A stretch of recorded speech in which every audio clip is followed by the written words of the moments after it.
If you've ever thought, my business is too small for a hacker to care about, you're suffering from optimism bias, and good for you, probably means you're pretty happy. A lot of small business owners think that way, but honestly, that's what makes them easy targets. The news always reports when huge corporations get hacked, but the numbers show something different. About 40 to 50% of all cyber attacks are aimed at small businesses. But here's a number that's even more concerning. About 75% of those small businesses hit with a ransomware attack said they couldn't operate their business afterward. For many, a single attack that costs less than 50 grand could be enough to close their doors for good, and I don't want you to be one of them.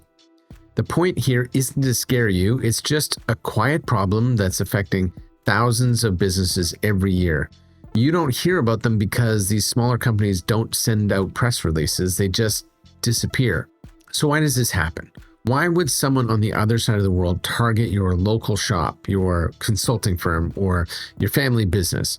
In this video, we're going to break down the misconceptions. We'll explain why small companies can be an easier target than a big corporation. And more importantly, we'll give you some simple planning tips that you can use to help protect everything you built. First, let's get one image out of your head. The hacker in the dark room or the elevator shaft specifically targeting your business. That's more of a movie trope than a reality. Think of modern hacking less like a sniper and more like a thief walking down the street just trying every single doorknob. They aren't looking for a specific house, they're looking for any door that's unlocked.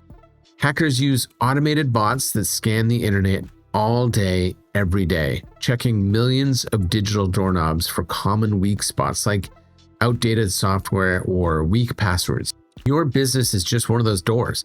If yours is unlocked, they'll let themselves in, which brings us to the first myth.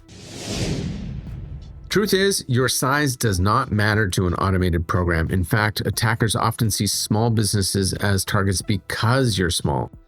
They assume you don't have a dedicated IT security team or a huge budget for defense, and they're probably right. They're counting on weaker security and banking on an easy win. But it can get worse. Sometimes you're not even the main target. Hackers might use your small business as a stepping stone. They break into your network to get access to one of your bigger clients. If you're a vendor for a large corporation, getting into your system can give a hacker the trusted access they need to sneak into that bigger company's network. Your business just became the unlocked back door. And that leads to the second myth. This is a really common misconception. You might not have state secrets, but you do have data, and these days, all data has value. Think about what's on your computers. Customer lists with full names, email addresses, and phone numbers. You might have employee records with social insurance numbers or stored payment information. To you, it's just part of running your business. To a hacker, it's a product they can sell on the dark web. But an even bigger issue right now is ransomware. This is where they don't steal your data, they just lock you out of it. The attackers encrypt all your files and then demand money for the key. What happens to your business when you can't get into your customer database, your accounting software, or your project files? It comes to a grinding halt, right? And suddenly the data value isn't what hackers can sell it for, it's what it's worth to you to get your business running again. And they know you'll be desperate. So you see the risk, but what does the damage actually look like?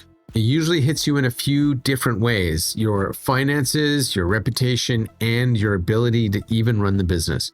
First, there's the direct financial cost. For small businesses, cyber attack can be incredibly expensive, with reports showing costs running from tens of thousands to much higher for a single incident. One of Adaptive's biggest mistakes, and it was my mistake personally, was getting defrauded and tricked out of over $100,000. So I'm telling you this from firsthand experience. And that's just the start. If you pay a ransom, for instance, it's only the beginning. You can face fines from regulators for not protecting customer data.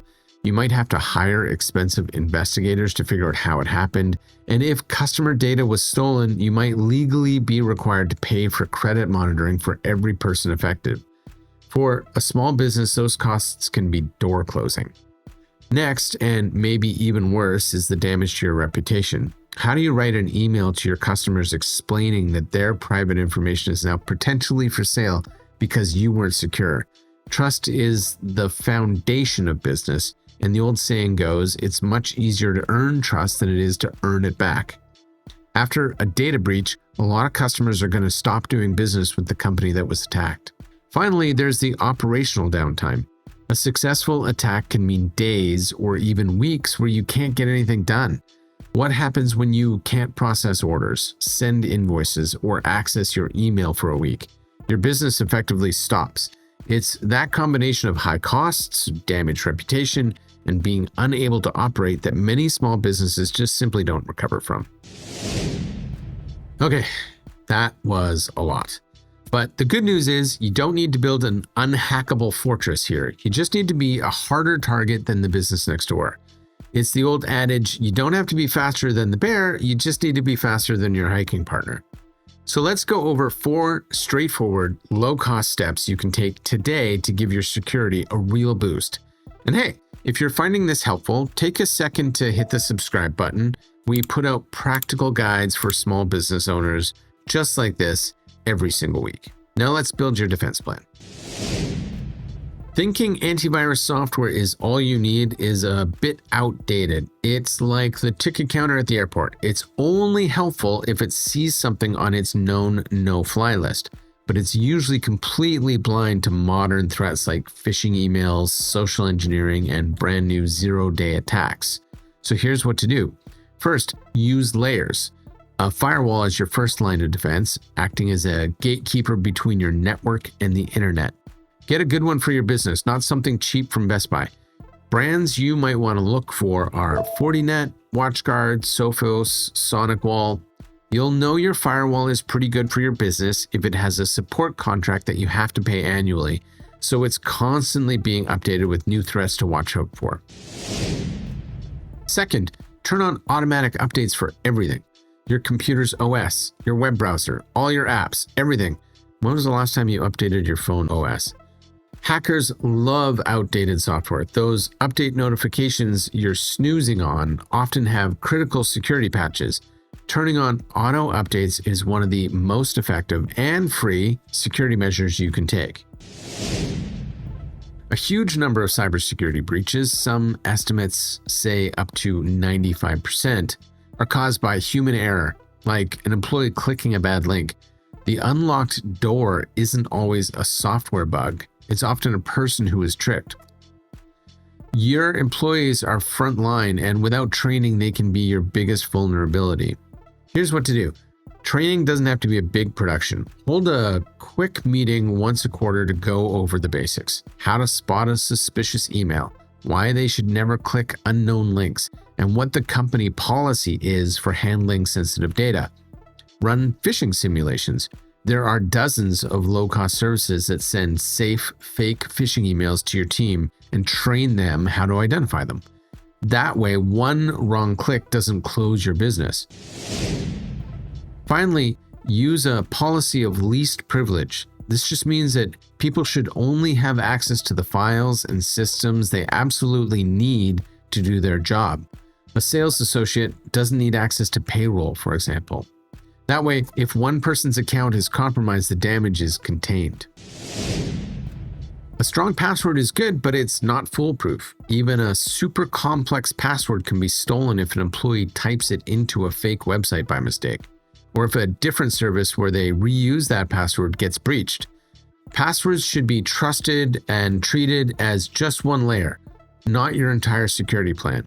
Here's what to do. Mandate multi-factor authentication, or MFA, everywhere you possibly can. This is arguably the most effective thing you can do to protect your accounts. MFA requires a second proof of identity, and it's something you have as opposed to something you know, like a code sent to your phone. So even if a hacker steals your password, they can't get in. Most crucial services, email, banking, cloud storage, offer it for free. Turn it on today, and pro tip, use a password manager to generate the codes. These tools create and store unique, complex passwords for every single site and service you use. I recently did a video about password managers, and one of the prep things I did was count the number of unique passwords I have. The number was over 900. My password manager remembers them all. I just have to remember one master password. This completely gets rid of the risk of reusing passwords and makes you instantly way more secure. Most password managers cost just a few dollars a month, the price of one coffee. Remember what we said about businesses going under after an attack? Reacting after a major breach is usually too late. The damage is already done. Prevention and preparation are always cheaper than recovery. Here's what to do. Live by the 3-2-1 backup rule. It's a simple, effective strategy. Have 3 copies of your critical data on 2 different types of media, like an external hard drive and a cloud storage system, and 1 copy securely stored off-site. That ensures that even if your office gets hit with ransomware, you have a clean, safe copy of your data ready to go. You have to actually test your backups though. A backup you never tried to restore from is just hope. It's not a plan. Once a quarter, grab a few files and do a test restore just to make sure your system works. Finally, you can look into cyber insurance, but be warned, insurance isn't a replacement for security. These days, most insurers won't even give you a policy unless you prove you're already using measures like MFA and have regular backups in place. We actually did an interview with the Vice President of Technology and Cyber for Hub Insurance that you can check out here. It's a great chat. The point of this video wasn't to scare you into doing nothing. It's to empower you. Believing you're too small to be a target is a common blind spot, but it's one that you can fix starting right now. You don't need a huge budget or fancy IT department to be secure. You just need to be diligent. By using MFA, training your team, keeping software updated, and maintaining good backups, you make your business a much harder target. You lock your digital door, and the automated bots will simply move on to the next one that's open. To help you get started, we put together a simple tool that will check up on your systems and give you a cyber scorecard. It's totally free. Check it out at score.adaptive.ca or click the link in the description. I would also be remiss if I didn't mention that if you're in the Vancouver area and you don't want to take care of your own IT, we're a pretty good option. You can reach out to us. In this ever-changing IT landscape, be adaptive. See you next time.